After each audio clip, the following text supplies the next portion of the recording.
Hello, friends. This is Jay Hendricks with Powerful Thought Daily. Today, I wanted to talk with you about Raja Yoga again. This is part two and what the true yogi does, or true yogini does. So, I wanted to start with that. In my previous videos, I talked about how everything you experience is that which is similar to you. So, yeah, everything that is similar to you is what you experience. So, Raja Yoga proposes to study the internal nature and how it affects the external world. And then to balance that with the Christ vibration by allowing this nature to unfold.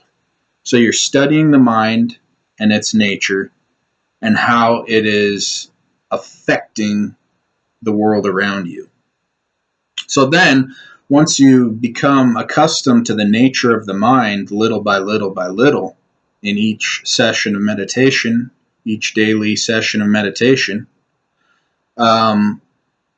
this nature, you learn more about it and the process it goes through to manifest things in the world around you. And then, so you could say that your life is the sum total of what you think about, what you focus on.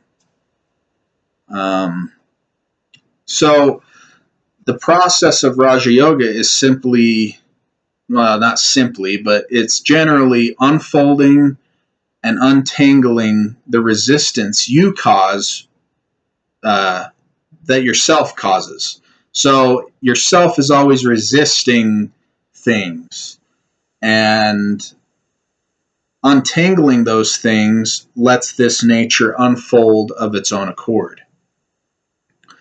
So this is done by knowing that your individuality always remains in this process of sacrifice and the process of sacrificing yourself to the world. So every resistance, every irritation, every worry, every thoughts that are tangled up, or every conception that isn't quite aligned with reality, all of these things are resistances from yourself. And so untangling those things is slowly sacrificing the self to the world. And then that's what eventually reveals little by little to you that unnameable observer that you are. So sacrificing that makes you sacrificing the self little by little reveals the unnameable observer that you are and simultaneously increases your connection with others through consciousness. So we are one in consciousness. We all use the field of consciousness, but material is still there.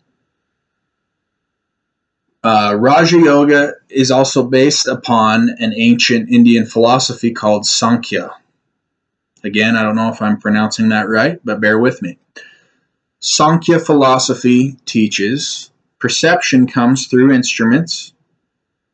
Those instruments would be your mind, your emotion, your body, all those things, your personality. Perception comes through instruments. The instruments convey that which is perceived to the mind. The mind carries it to the unnameable observer, which is free will when conscious, or a determinative faculty when unconscious. So it's going to be a mixture of those two things. The unconscious parts of you are going to be determinative. You're not going to have any control over it. Those parts of you that are conscious, you will be able to use the free will and be conscious of your decisions and the effect that your mind has on the outward realms. Okay, so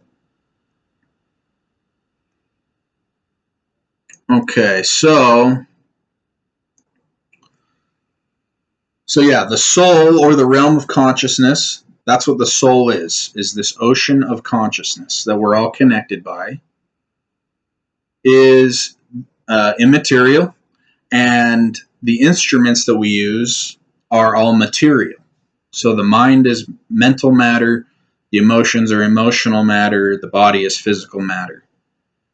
Okay? So another aspect of the mind is it has the capacity to look within. So it is an instrument used by the soul. It is an instrument used by consciousness. The true yogi or yogini consciously follows these stages: reception of sensation, its reception by the mind, the work of the determinative faculty or the free will in selecting and choosing what resistance to relax and to unfold, and then its conveyance to the world, which is all the soul is in the world as well. So the yogi is in the process of unfolding the soul in the world around him or her, which is increasing consciousness by untangling resistances within and without. So this work is about removing resistance by untangling it with the Christ vibration. And this process allows the soul to unfold in the world around us. And our individuality remains within the group soul, because we have an individual soul within the group soul. So all of us as individuals make up entities of people. And these entities themselves have their own soul.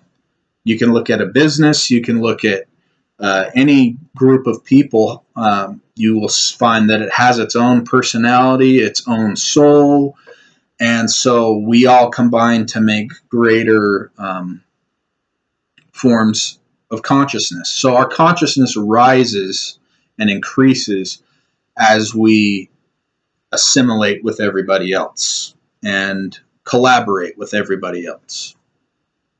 Okay, so short video for today, but that's all for today. Not feeling that good, so anyway, like, subscribe, pass this along, click the notification tab, and we'll see you tomorrow. Thanks, bye.